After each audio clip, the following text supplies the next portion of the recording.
हमने बात करनी है ऑरल हाइजीन। तो ऑरल सेहत जिस्मानी सेहत से भी बहुत ज़्यादा अहमियत की हामिल होती है। हमें लाहक होने वाली बेशतर बीमारियों की वजह मुनासिब अंदाज में ओरल हेल्थ केयर का ना होना होता है, और उस वजह से कहा जाता है कि दांत अच्छे होते हैं तो सेहत भी अच्छी होती है। और वैसे भी सेहतमंद दांत और मसूड़े अपनी शख्सियत और मुस्कुराहट में एक निखार पैदा कर देते हैं। लेकिन मुनासिब ओरल हेल्थ केयर ना होने की वजह से दांतों और मसूड़ों की बीमारियां आम होती जा रही हैं। मसूड़ों से खून आना एक अहम मसला है जिनका सामना उम्र के किसी भी हिस्से में हमें करना पड़ सकता है। मसूड़ों से खून रसना मुंह से बदबू आने की एक और अहम और बड़ी वजह बनती जा रही है, जो किसी भी शख्स के लिए बाइसे शर्मिंदगी बन सकती है। अक्सर लोग ये भी आपको शिकायत करते हुए नजर आएंगे कि हम बाकायदगी से टूथब्रश करते हैं, लेकिन ब्रश करने के बाद जो गम्स हैं वो रेड हो जाते हैं और उनके अंदर से खून रसना शुरू हो जाता है। तो इस मर्ज को मामूली समझकर हम लोग इग्नोर कर देते हैं, क्योंकि मसूड़ों से खून आना कई खतरनाक बीमारियों की वजह भी बन सकता है। तो इसके साथ साथ हम देखते हैं कि टेढ़े दांत जो है एक बहुत बड़ा मसला है, जिसके लिए ब्रेसेस का इस्तेमाल किया जाता है। और अगर ब्रेसेस का इस्तेमाल जो करते हैं वो अगर डेंटल सर्जन से ना लगवाए जाए तब भी एक बहुत बड़ा मसला आ जाता है कि आपके दांत जो है वो ख़राब होना शुरू हो जाते हैं। तो इन सब चीज़ों से हमने किस तरह निकलना है, किस तरह छुटकारा हासिल किया जा सकता है ख़ासतौर पर दांतों की बीमारियों से, इस पर हम बात करेंगे। डॉक्टर ताहिर महमूद हमारे साथ मौजूद हैं, डेंटल सर्जन हैं। डॉक्टर साहब आपको वेलकम कहती हूँ जागो लाहौर में। कैसे हैं आप? जी अल्हम्दुलिल्लाह, अल्लाह का लाख लाख शुक्र है।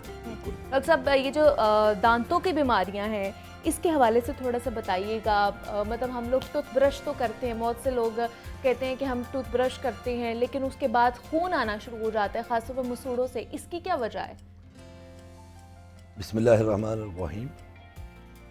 सबसे पहली बात, prevention is better than cure जी। और मैं नबी पाक सल्लल्लाहु अलैहि वसल्लम का फरमान शेयर करूंगा कि अगर मेरी उम्मत में भारी ना होता तो मैं हर नमाज से पहले मसवाक को फ़र्ज कर देता। इससे हमें एहसास होना चाहिए कि दांतों की सफाई का ख्याल रखना कितना ज़रूरी है कि हम अगर नमाज भी पढ़ते हैं तो उससे पहले भी अपने मुंह और दांतों को साफ़ करना बहुत ज़रूरी है। और हम जब वज़ू भी करते हैं तो सबसे पहले हम हाथ धोने के बाद कुल्लियाँ ही करते हैं। प्रिवेंशन बात करते हैं तो हमारे यहाँ सबसे पहली बात तो ये है कि हम बच्चों से बात को शुरू करते हैं। हमारे यहाँ ये चीज़ समझी जाती है कि जो बच्चों के दांत हैं या बच्चे हैं उनके लिए ब्रश करना कोई इतना ज़रूरी नहीं है, जबकि ऐसी बात नहीं है। मैं चंद मोटी मोटी बातें शेयर करूँगा, डिटेल में जाएं तो बहुत लंबे सेशन चलेंगे। कि सबसे पहले जो छोटा बच्चा माँ का दूध पी रहा है तो उसको भी सफाई की ज़रूरत है। हम उसको ब्रश तो नहीं दे सकते, तो उसके लिए माँ को चाहिए कि आम गॉस पीस ले ले, मलमल का कपड़ा साफ ले ले। अच्छा। उसको अच्छी तरह धो ले और नरम हो जाएगा। अपनी उंगली पे लपेट ले एक उंगली के साथ। जो बच्चे के 6 माह के बाद दांत आना शुरू हो जाते हैं, 2, 3, 4 दांत जो आगे हैं, तो उनके ऊपर हल्का हल्का दिन में 3-4 दफ़ा फेरे। ठीक है। तो अल्हम्दुलिल्लाह उससे फ़ायदा ये होगा कि बच्चे के दांत ख़राब होने के चांसेस कम होना शुरू हो जाएंगे। और सबसे बड़ी बात, थोड़ा सा इससे पीछे चले जाए, दांतों की बीमारियाँ स्टार्ट कहाँ से शुरू होती हैं? प्रिवेंशन स्टार्ट हो जाती है बच्चे के लिए माँ के पेट से। माँ के पेट में जब बच्चा है तो जिससे हम बहुत सारी चीज़ों का ख्याल करना पड़ता है। अगर माँ की डाइट अच्छी नहीं, माँ स्ट्रेस में है, किसी वजह से माँ के पेट में बच्चे को कोई इशू बन गया, कोई स्ट्रेस की वजह से माँ गिर गई, तो बच्चे की नशोनुमा पे फ़र्क पड़ता है। जी। बच्चों की हड्डियों की नशोनुमा पे फ़र्क पड़ता है। वहीं से स्टार्ट हो जाती है बच्चों की हड्डियाँ बननी भी, और दांतों की ग्रोथ भी वहीं से स्टार्ट हो जाती है। अगर उसी दौरान प्रॉपर माँ का ख्याल रखा जाए, माँ को अच्छा माहौल दिया जाए, पुरसकून वक्त गुजारने दिया जाए, जो 9 माह जो बच्चा माँ के पेट में रहता है स्ट्रेस फ्री हो, तो बच्चे की मुंह की हड्डियाँ भी और दूसरी जिस्म की हड्डियाँ भी जो उस वक्त ग्रो हो रही होती हैं, या वो जेनेटिकली उसके अंदर एक, तो बहुत सारी चीज़ों से दांतों की हड्डियाँ जो जबड़े टेढ़े मेढ़े होते हैं उससे बचा जा सकता है। ओके, ठीक है। फिर उसके बाद आगे बात ब्रश करने की। जी। तो बच्चा का उम्र जब 1.5 से 2 साल की हो गई तो बच्चा माँ को रिस्पॉन्ड करना शुरू हो जाता है। आप स्पून के साथ बच्चों की फीडिंग भी शुरू कर देती हैं, हल्की सॉफ्ट डाइट देती हैं, तो उसी वक्त से ही बच्चे को बगैर टूथपेस्ट के हमें आदत डालनी चाहिए। पहले माँ को खुद सॉफ्ट सा प्यारा सा ब्रश लेके दें बच्चे को, खुद माँ बाप बच्चे के सामने ब्रश करें। और ये एज ऐसी होती है कि बच्चे सीखते हैं बड़ी जल्दी। जब बच्चे देखते हैं कि मेरी माँ और मेरा बाबा या घर में कोई और उसके सामने ब्रश कर रहा है तो वो भी ब्रश से खेलने की कोशिश करता है।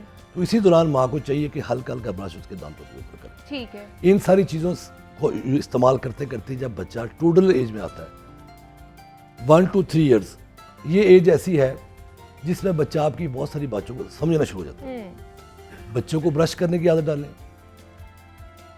बहुत कॉमन प्रैक्टिस है हमारे कि हम पेसिफायर का इस्तेमाल बड़ा ज़्यादा है। माँ ने काम भी करना है, बच्चा भी इरिटेट हो रहा है, तो माँ कोशिश करती है कि अच्छा बच्चे को सुलाया है, अब उठे ना, मैं इसके मुंह में चूसनी डाल दूँ। जो कि वो जो पेसिफायर है, चूसनी है, वो 3 साल की एज तक तो ठीक है। बच्चे को हमने रिलैक्स करना है, सुलाना भी है, माँ ने अपना काम भी करना है, उसके बाद उसको छुड़वाना चाहिए। अगर ये चीज़ें हम नहीं छुड़वाते तो आहिस्ता आहिस्ता जो ही एज बढ़ती जा रही है, ये चीज़ें बच्चे के जबड़े के ऊपर और नीचे वाला जो जबड़ा है उसकी ग्रोथ पे अफेक्ट करती है। ओके। जबड़ा बढ़ भी सकता है, जबड़ा खुल भी सकता है, नीचे वाला जबड़े की ग्रोथ रुक भी सकती है, बढ़ भी सकती है। फिर इसके बाद जो ही बच्चा 6 साल लेकिन पेसिफायर के बारे में डॉक्टर साहब कहा जाता है कि जो मेडिकेटेड पेसिफायर है वो नॉर्मल से बेहतर है। वो कोई भी अब दें, मेडिकेटेड दें, नॉर्मल दें, जो भी दें, मैं तो सिर्फ टाइमिंग्स की बात कर रहा हूँ। अच्छा, ठीक है। कि 3 साल की एज तक तो ठीक है, उसके बाद देंगे तो वो प्रॉब्लम उसके बाद फिर अलार्मिंग स्टेज है। ओके। जितनी देर हम मजीद इस्तेमाल करवाएंगे वो बच्चे के जो दांतों पे इफेक्ट आने हैं उसके साथ शुरू हो जाएंगे। मतलब हर किसी की पेसिफायर दे सकते हैं ना, वो तो कोई मसला नहीं कोई है। भी मसला नहीं, देने में उसमें हर्ज नहीं, लेकिन आप पहले 3 साल तक दे दें उसको बच्चे को। अगर वैसे भी आप देखें, बच्चा बाज का देखेंगे माँ के पेट में भी होता है तो अंगूठा चूसता है, थंब सकिंग की भी आदत है बच्चों को, लेकिन इस आदत से हमें जल्दी छुटकारा भी पाना है। ठीक है। प्री स्कूल एज में बच्चों को हर हाल में थंब सकिंग से और कोई किसी भी किस्म का पेसिफायर नहीं देना चाहिए। ठीक है। उससे होगा ये कि बच्चे की दांतों की ग्रोथ रुक जाएगी। वो कैसे रुकेगी? बढ़ जाएगी।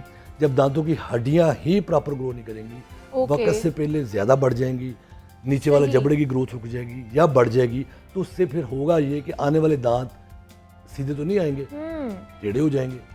वो ये प्रोसेस हमें शुरू से देखना पड़ता है। ठीक है। फिर उसके बाद ये कि हमारा बच्चों के साथ लाड और प्यार शुरू भी टॉफी और चॉकलेट पे होता है, वो खत्म भी इसी पे होता है। दे टॉफियाँ चॉकलेट, मना नहीं है, अच्छी कंपनी की बनी हुई अच्छी, लेकिन कोशिश होनी चाहिए कि बच्चे को ये चीज़ें कम से कम दी जाए। एक तो कम से कम, और उस वक्त दी जाए जब बच्चे का सोने का टाइम नहीं है। ओके। और फिर आदत डालें, आप खुद भी बच्चे के सामने खा लें, लेकिन खाने के बाद कोशिश होनी चाहिए कि बच्चा फौरन अच्छी तरीके से कुल्ली करे। अब हर वक्त तो आप बच्चे को ब्रश नहीं करा सकती, ब्रश आप दिन में 2 से 3 दफ़ा करेंगी, तो लिहाजा कोशिश होनी चाहिए कि बच्चा उस वक्त खाए जब बच्चा उसके बाद ब्रश करे। ठीक है, ठीक है। अब बात आ गई असल बात, जो टेढ़े मेढ़ों की बात, असल दुनिया जो जिस तरफ जा रही है कि वो ब्रेसेस लगे, लाइनर्स लगे या इम्प्लांट्स की तरफ बात जाती है। अगर हम प्रिवेंशन पे जोर देंगे तो क्योर पे जोर ऑटोमेटिकली कम हो जाएगा। अब जिस कंट्री में रहते हैं, जिस एरिया में रहते हैं, तो गवर्नमेंट अफोर्ड नहीं कर सकती कि डेंटल ट्रीटमेंट अपने हर सिटीजन को फ्री में दिया जाए। बिल्कुल ऐसे ही। तो उसमें हम ये जरूर कोशिश कर सकते हैं कि हम अपने अवेयरनेस क्रिएट करें, बच्चों को, बड़ों को बताएं, माँ बाप को बताएं कि ये वाले प्रॉब्लम्स ही कम से कम हो। ये प्रॉब्लम कम से कम हो। ठीक है। अब जैसे ही बच्चा थंब सकिंग कर रहा है, अंगूठा चूस रहा है, या कोई ना कोई पेसिफायर यूज कर रहा है, या कोई और इशू है रिलेटेड। अच्छा, ये मसले आ जाते हैं जब, तो फिर कब जाके ब्रेसेस लग सकते हैं? उसी तरफ जाना चाह रहा हूँ कि जब ये, और कई दफा आपने देखा होगा हमारे घरों में बच्चे सोते हैं मुंह खोल के सोते हैं, हम बिल्कुल उसकी परवाह नहीं करते। बच्चों का नाक बंद है, गला बंद है, गला खराब है, हम उसको रूटीन में एंटीबायोटिक दे के तो गुजारा करने की कोशिश करते हैं कि जी बच्चे का गला खराब है। फ्रीक्वेंटली बच्चे का गला खराब हो रहा है, नाक बंद हो रहा है, बच्चा मुंह खोल के सोता है, तो हमें इसको बड़ा अलार्मिंगली सोचना चाहिए और देखना चाहिए। ठीक है। फौरन से पहले पीडियाट्रिशियन को भी चेक करवाएं और ENT स्पेशलिस्ट के पास जाएं। टॉन्सिल्स, एडिनॉइड्स, कोई ऐसी चीज़ अगर है जो बच्चों को नाक के जरिए सांस लेने से रोक रही है, जब बच्चा नाक के जरिए सांस नहीं लेगा तो मुंह खोलेगा, जब मुंह खोलेगा तो अल्टीमेटली मुंह के अंदर जो दांत पड़े हुए हैं, जो बोन पड़ी हुई है, वो टेढ़ी मेढ़ी होगी, उसकी पोजीशन चेंज होगी। और उसमें होगा ये कि अगर शुरू में हम उसको कंट्रोल कर लें तो गालिबन कुछ 100 में खर्चा होगा, लेकिन जितना डिले करते जाएंगे ये तो चीज़ वो बढ़ता जाएगा खर्चा। हाँ जी, बिल्कुल ऐसे ही है।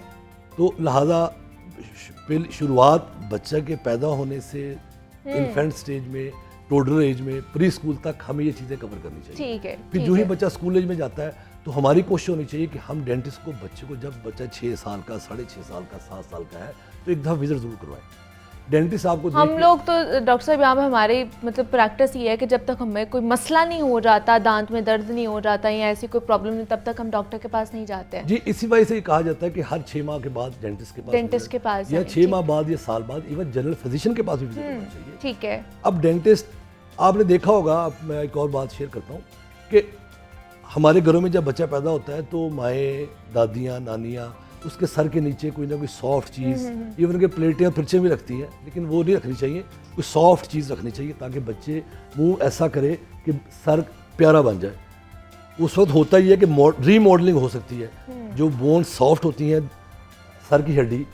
इसी तरह ही अगर आप कभी देखा होगा कि घरों में दादियाँ, नानियाँ जब देखती हैं कि बच्चे की जबड़ा या दांत बाहर है किसी तरीके से, दांत तो उस वक्त नहीं होते, हड्डी में होती है, तो उसको आहिस्ता आहिस्ता वो ऐसे प्रेस करने की कोशिश करते हैं। हाँ जी। और ये भी एक तरीका कार ठीक है ठीक है। उस